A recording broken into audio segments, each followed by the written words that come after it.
ಬಾಲ್ಯದಲ್ಲಿಯೇ ಗುಣಮಟ್ಟದ ಶಿಕ್ಷಣ ನೀಡಿ. ಮಾಜಿ ಸಂಸದ ವೈ. ದೇವೇಂದ್ರಪ್ಪ.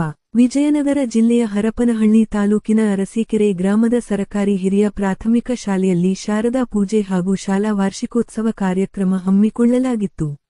ಮಾಜಿ ಸಂಸದರಾದ ವೈ. ದೇವೇಂದ್ರಪ್ಪ ಕಾರ್ಯಕ್ರಮ ಉದ್ಘಾಟಿಸಿ ಮಾತನಾಡಿ, ಈ ಶಾಲೆಗೆ 103 ವರ್ಷಗಳು ತುಂಬಿವೆ. ಈ ಶಾಲೆಯಲ್ಲಿ ಸುವ್ಯವಸ್ಥೆ ಕಟ್ಟಡಗಳು ಹಾಗೂ ಉತ್ತಮ ಕಲಿಕಾ ವಾತಾವರಣವಿದೆ. ಈ ಶಾಲೆಯಲ್ಲಿ ಓದಿದ ವಿದ್ಯಾರ್ಥಿಗಳು ಉನ್ನತ ಹುದ್ದೆಯಲ್ಲಿದ್ದಾರೆ. ಸರ್ಕಾರಿ ಶಾಲೆಯಲ್ಲಿ ಓದುತ್ತಿರುವ ಮಕ್ಕಳು ಬಡ ವಿದ್ಯಾರ್ಥಿಗಳು. ಹಾಗಾಗಿ ಶಿಕ್ಷಕರು ಬಾಲ್ಯದಲ್ಲಿಯೇ ಗುಣಮಟ್ಟದ ಶಿಕ್ಷಣ ನೀಡಬೇಕು. ನಾನು ಇದೇ ಶಾಲೆಯಲ್ಲಿ ಓದಿದ ವಿದ್ಯಾರ್ಥಿ. ಪೋಷಕರು ಮಕ್ಕಳ ಶಿಕ್ಷಣದ ಬಗ್ಗೆ ಕಾಳಜಿ ಹಾಗೂ ಸಹಕಾರವಿರಬೇಕು. ಶಿಕ್ಷಕರು ಉತ್ತಮ ಗುಣಮಟ್ಟದ ಶಿಕ್ಷಣ ನೀಡಬೇಕು. ಈ ಶಾಲೆಯಲ್ಲಿ ಓದಿದ ಮಕ್ಕಳು ಉನ್ನತ ಮಟ್ಟಕ್ಕೆ ಹೋಗಿ ಗುರುಗಳಿಗೆ, ತಂದೆ ತಾಯಂದಿರಿಗೆ ಹಾಗೂ ಊರಿಗೆ ಹೆಸರು ತರುವಂತರಾಗಬೇಕು ಎಂದು ಹೇಳಿದರು. ಕ್ಷೇತ್ರ ಶಿಕ್ಷಣಾಧಿಕಾರಿಗಳಾದ ಎಚ್. ಲೇಪಾಕ್ಷಪ್ಪ ಮಾತನಾಡಿ, ಸರ್ಕಾರಿ ಶಾಲೆಯಲ್ಲಿ ಓದಿದ ಮಕ್ಕಳು ಹೆಚ್ಚಾಗಿ ಐಎಎಸ್, ಐಪಿಎಸ್ ಹುದ್ದೆಗೆ ಹೋಗಿದ್ದಾರೆ. ಸರ್ಕಾರಿ ಶಾಲೆಯಲ್ಲಿ ಓದಿದ ಮಕ್ಕಳು ಶಿಕ್ಷಣದ ಜೊತೆಗೆ ಸಂಸ್ಕಾರ, ಸಂಸ್ಕೃತಿ ಹಾಗೂ ಉತ್ತಮ ನಾಗರಿಕತೆ ಹೊಂದಿರುತ್ತಾರೆ. ಪೋಷಕರು ತಮ್ಮ ಮಕ್ಕಳ ಕಲಿಕೆಯಲ್ಲಿ ಕಾಳಜಿ ವಹಿಸಬೇಕು. ಮಕ್ಕಳ ಕಲಿಕೆ ಉತ್ತಮಗೊಳಿಸುವಲ್ಲಿ ಶಿಕ್ಷಕರ ಹಾಗೂ ಪೋಷಕರು ಪಾತ್ರ ಅತ್ಯವಶ್ಯಕ. ಈ ವರ್ಷದಿಂದ ನಾವು ಎಲ್.ಕೆ.ಜಿ, ಯು.ಕೆ.ಜಿ ಹಾಗೂ 1ನೇ ತರಗತಿಗಳನ್ನು ಇಂಗ್ಲಿಷ್ ಮಾಧ್ಯಮದಲ್ಲಿ ಪ್ರಾರಂಭಿಸಿದ್ದೇವೆ. ಕಲಿಕೆಯಲ್ಲಿ ಅತ್ಯುತ್ತಮ ಪ್ರಗತಿ ಹೊಂದುತ್ತಿದ್ದಾರೆ ಹಾಗೂ ಇತರ ಚಟುವಟಿಕೆಗಳಲ್ಲೂ ಸಹ ಭಾಗವಹಿಸುತ್ತಿದ್ದಾರೆ.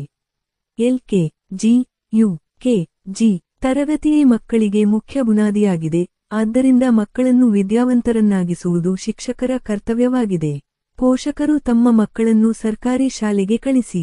ಎಸ್.ಎಸ್.ಎಲ್.ಸಿ ತರಗತಿಯ ಪರೀಕ್ಷೆಗಳು ಪ್ರಾರಂಭವಾಗಲಿವೆ.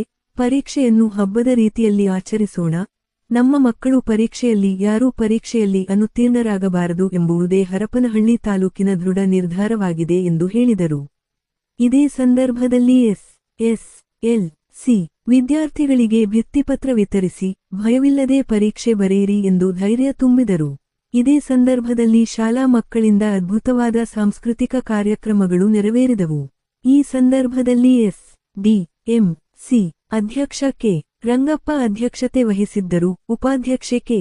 ನೀಲಾಂಬಿಕಾ ಬಸವರಾಜ್, ಮುಖ್ಯ ಅತಿಥಿಗಳಾಗಿ ಗ್ರಾಮ ಪಂಚಾಯಿತಿ ಅಧ್ಯಕ್ಷೆ ಹಾಲಮ್ಮ ನಾಗರಾಜ್, ಉಪಾಧ್ಯಕ್ಷೆ ನಂದ್ಯಮ್ಮ, ರಾಜ್ಯ ಮಹಿಳಾ ಸಂಘದ ಉಪಾಧ್ಯಕ್ಷೆ ಪದ್ಮಲತಾ, ದೈಹಿಕ ಕ್ಷೇತ್ರಾಧಿಕಾರಿ ಷಣ್ಮುಖಪ್ಪ, ತಾಲೂಕು ಶಿಕ್ಷಕರ ಸಂಘದ ಅಧ್ಯಕ್ಷ ಬಂದೋಳ್ ಸಿದ್ದೇಶ್, ಬಿಆರ್ಪಿ ನಾಗರಾಜ್, ಮುಖಂಡರಾದ ಪ್ರಶಾಂತ್ ಪಾಟೀಲ್, ಎ.ಎಚ್. ಪಂಪಣ್ಣ, ವೆಂಕೂಬ್ ಶೆಟ್ರು, ಗ್ರಾಮ ಪಂಚಾಯಿತಿ ಸದಸ್ಯರಾದ ಅಡ್ಡಿ ಚನ್ನವೀರಪ್ಪ, ಅದಾಂ ಸಾಹೇಬ್, ಎಂ.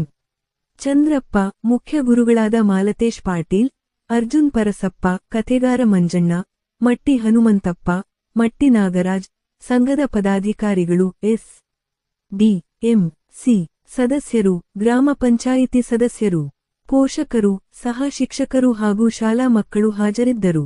ವರದಿ ಮಹೇಶ್, ಅರಸೀಕೆರೆ, ಕೆಎಸ್ ನ್ಯೂಸ್.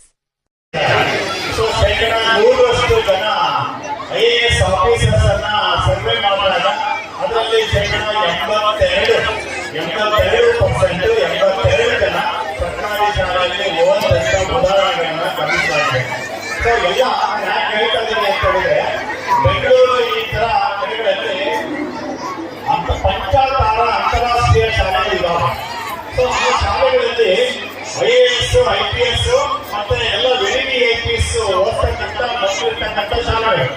ಅಲ್ಲಿ ಇರ್ತಕ್ಕಂಥ ವಿದ್ಯಾಭ್ಯಾಸಕ್ಕೆ ಬೋಧನೆ ಮಾಡ್ತಕ್ಕಂಥ ಟೀಚರ್ಸ್ ತುಂಬಾ ಪಂಡಿತರು ಇರ್ಬೋದು. ಆದ್ರೆ ಒಂದ್ಸರಿ ಅದೇ ಅಲ್ಲಿರ್ತಕ್ಕಂಥ ಮಕ್ಕಳನ್ನ ಸಂದರ್ಶನ ಮಾಡಿದಾಗ ಆ ಮಗು ಹೇಳುತ್ತೆ, ನಮ್ಮ ತಂದೆಯ ವೆಹಿಕಲ್ ಸರ್, ನಿಮ್ಮ ಸ್ಯಾಲರಿ ಎಷ್ಟು ಅಂತ ಒಂದು ಮಗು ಕೇಳುತ್ತೆ.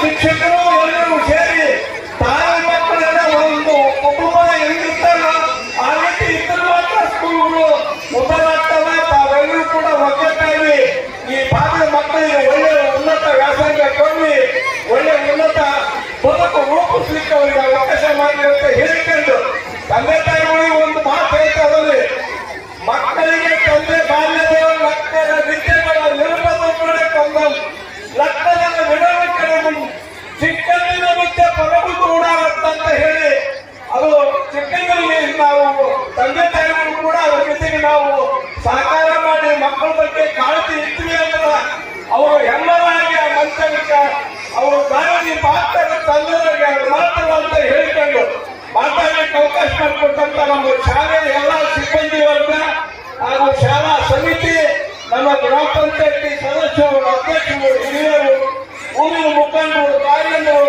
ಮಾಧ್ಯಮದ ಸ್ನೇಹಿತ ವಯಸ್ಸಿನ ತಾವೆಲ್ಲರೂ ಕೂಡ ಈ ಸಭೆಯನ್ನ ಎಷ್ಟು ಶಾಂತ ರೀತಿಯಿಂದ ಇಲ್ಲಿವರೆಗೂ ಈಗ ಮಕ್ಕಳ ಆಟ, ಮಕ್ಕಳ ಡ್ಯಾನ್ಸು, ಮಕ್ಕಳ ಹಾಡು ಶಾಂತವಾಗಿ ನೋಡಿ ತಾವೆಲ್ಲರೂ ಸುಖ ಪಡ್ರಿ ಅಂತ ಹೇಳ್ಕೊಂಡು ನನಗೆ ಮಾತಾಡಲಿಕ್ಕೆ